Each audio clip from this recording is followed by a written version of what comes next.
Hello friends, welcome to my channel bake and more. আজকে আমি সম্পূর্ণ নিরামিষ আর ঝরঝরে নারকেল পোলাও বানিয়ে দেখাবো। পুজো স্পেশাল রেসিপি হিসাবে এই রেসিপিটা পুজো যে কোনো দিন বাড়িতে বানিয়ে দেখতে পারেন। আশা করছি ভালো লাগবে। যে কোনো রকম আমিষ বা নিরামিষ পদের সঙ্গে ভীষণ ভালো লাগে এই নারকেল পোলাও। যে কোনো পুজোতেও ঠাকুরকে এই পোলাও ভোগ হিসাবে নিবেদনও করতে পারেন। এটা বানানো যেমন সহজ, খেতেও ভীষণ ভালো হয়। একদম ঝরঝরে নারকেল পোলাও কিভাবে 10 থেকে 15 মিনিটের মধ্যে তৈরি করে নেওয়া যায় দেখে নেওয়া যাক আমার আজকের এই ভিডিওটিতে। দারুণ স্বাদের এই পোলাওটা বানাবার জন্য প্রথমে একটি বড় বোলে 200 গ্রাম গোবিন্দভোগ চাল নিয়েছি। তবে আপনারা চাইলে বাসমতি চাল দিয়েও পোলাওটা বানাতে পারেন। এবার চালটাকে জল দিয়ে ভালো করে ধুয়ে নেব। 2-3 বার জল পাল্টে পাল্টে চালটাকে ভালোভাবে ধুয়ে নিয়ে ফিরে এলাম। এখন ধুয়ে রাখা চালটাকে বেশ কিছু পরিমাণ জল দিয়ে 15 মিনিটের জন্য ভিজিয়ে রাখবো। 15 মিনিট পরে ভেজানো চালটা থেকে জলটা ছেঁকে নিয়েছি। এবার একটি কড়াই গ্যাস ওভেনের ওপর বসিয়ে দিয়েছি। তাতে দিয়ে দিলাম 1.5 বড় চামচ সাদা তেল। তেলটা হালকা গরম হলে 12 থেকে 15টা আধ ভাঙা কাজু বাদাম দিয়ে দিলাম। এবার ফ্লেমটা লোতে রেখে বাদামগুলো হালকা করে ভেজে নেব। বাদাম ভাজা হয়ে গেছে, এবার অন্য একটি প্লেটে তুলে নেব। এবার ওই তেলেই দিয়ে দিলাম লম্বা লম্বা করে কেটে রাখা কয়েকটা নারকেলের স্লাইস। একটু নাড়াচাড়া করে 2টো আস্ত শুকনো লঙ্কা দিয়ে দিলাম।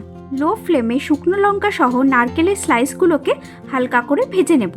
খেয়াল রাখতে হবে যেন শুকনো লঙ্কা আর নারকেলটা বেশি ভাজা না হয়ে যায়। প্রায় 30 সেকেন্ডের মতো শুকনো লঙ্কাটা ভেজে নিয়েছি। এবার তুলে নিলাম। আর এইদিকে নারকেলের স্লাইসগুলো ভাজা হয়ে গেছে। এবার অন্য প্লেটে তুলে নিচ্ছি। বন্ধুরা, এইগুলো পোলাওটাকে সাজাতে পরে ব্যবহার করব। এবার ওই তেলেই দিয়ে দিলাম 1 চামচ গাওয়া ঘি। ঘি দিলে যে কোনো পোলাওয়ের স্বাদ ভীষণই ভালো হয়। ঘিটা গলে গেলে দিয়ে দেব 4টে ফাটিয়ে রাখা ছোট এলাচ, 1 টুকরো দারচিনি, 4টে লবঙ্গ আর 2টো তেজপাতা। এবার লো ফ্লেমে 15 থেকে 20 সেকেন্ডের জন্য হালকা করে ভেজে নেব। ফোড়ন থেকে সুন্দর গন্ধ বের হলে দিয়ে দেব 6 চামচ নারকেল কোড়া। লো ফ্লেমে 2 থেকে 3 মিনিটের জন্য হালকা করে ভেজে নেব। আমি এখানে ফ্রেশ নারকেল কোড়া ব্যবহার করছি। আপনারা চাইলে প্যাকেটের কেনা শুকনো নারকেল কোড়াও ব্যবহার করতে পারেন। তবে ভাজার সময় খেয়াল রাখবেন নারকেলটা যেন বেশি ভাজা না হয়ে যায়। নারকেল কোড়াটা হালকা ভাজা হয়ে গেলে দিয়ে দিচ্ছি ছেঁকে রাখা ভেজানো চালগুলো। এবার চালগুলোকে নারকেলের সাথে মিনিট 3-4 সময় ধরে হালকা করে ভেজে নেব। লো ফ্লেমেই ভেজে নিতে হবে। নারকেল কোড়া ব্যবহার করলে এই পোলাওয়ের স্বাদ ভীষণই ভালো হয়।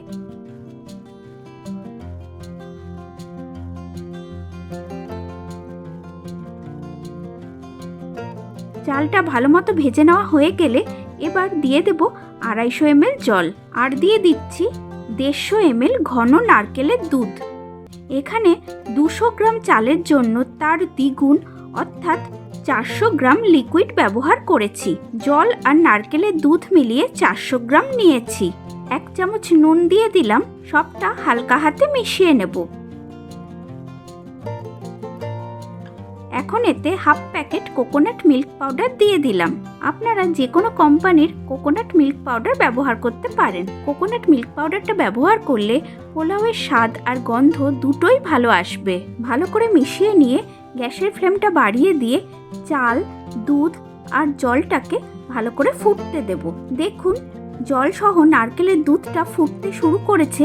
এবার গ্যাসের ফ্লেমটা একদম লোতে করে দিয়ে ঢাকা চাপা দিয়ে 10 মিনিটের জন্য রান্না করে নেব, যাতে চালগুলো ভালো করে সেদ্ধ হয়ে যায়। এই সময় কড়াইয়ের ঢাকনাটা একদমই খোলা যাবে না বা গ্যাসের ফ্লেমটাকেও বাড়ানো যাবে না। একদম লোতে রেখেই রান্নাটা করে যেতে হবে, তা না হলে নিচে লেগে যাওয়ার সম্ভাবনা থাকে। প্রায় 10 মিনিট পরে ঢাকাটা খুলে নিচ্ছি। চালগুলো প্রায় সেদ্ধ হয়ে গেছে। এই সময় খুব হালকা হাতে নাড়তে হবে, তা না হলে ভাতটা ভেঙে যেতে পারে। এই সময় এতে 2টো চেরা কাঁচা পাকা লঙ্কা দিয়ে দিলাম আর দিয়ে দিচ্ছি ভেজে রাখা কাজু বাদামগুলো, 1 মুঠো কিশমিশ আর 5 চামচ গুঁড়ো চিনি, তবে নুন আর চিনিটা আপনারা আপনাদের স্বাদ মতো দেবেন। আর দিয়ে দিচ্ছি 1 চামচ গাওয়া ঘি। শেষের দিকে এই ঘিটা দিলে ফ্লেভারটা খুব ভালো হয়। আপনারা চাইলে দানা চিনিও ব্যবহার করতে পারেন, তবে গুঁড়ো চিনি ব্যবহার করলে চিনিটা খুব সহজেই ভাতের মধ্যে মিশে যায়। এবার সবটা ভালো করে মিশিয়ে নেব, তবে দানা চিনি ব্যবহার করলে মিশতে একটু সময় লাগে বলে তাই চেষ্টা করবেন গুঁড়ো চিনি ব্যবহার করার। এবার সবটা খুব হালকা হাতে মেশানো হয়ে গেলে আবার আধ ঘন্টার জন্য ঢাকা চাপা দিয়ে স্ট্যান্ডিং টাইমে রেখে দেব। এই সময় গ্যাসের ফ্লেমটা বন্ধ করে দিলাম। আধ ঘন্টা পরে ঢাকাটা খুলে নিচ্ছি। তৈরি হয়ে গেছে ঝরঝরে নারকেল পোলাও।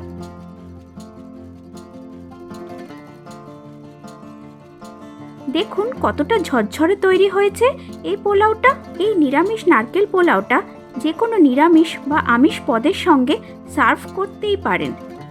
আবার লক্ষ্মী পুজোর ভোগ হিসাবে মা লক্ষ্মীকেও নিবেদন করতে পারেন।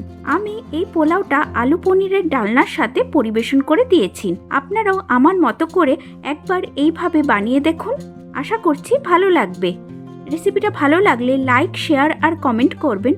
আর আমার চ্যানেলে নতুন বন্ধু হয়ে থাকলে আজ এই চ্যানেলটিকে সাবস্ক্রাইব করে পাশে থাকা বেল বাটনটি প্রেস করে অল করে নেবেন, যাতে আমি যখনই এরকম আরও নিত্য নতুন সুস্বাদু রেসিপির ভিডিও দেব তার নোটিফিকেশন আপনাদের মোবাইলে খুব তাড়াতাড়ি পৌঁছে যাবে। সকলে ভালো থাকবেন, সুস্থ থাকবেন। আবার হাজির হব অন্য কোনো লোভনীয় রেসিপি নিয়ে। তাহলে আসি আজকে, টাটা।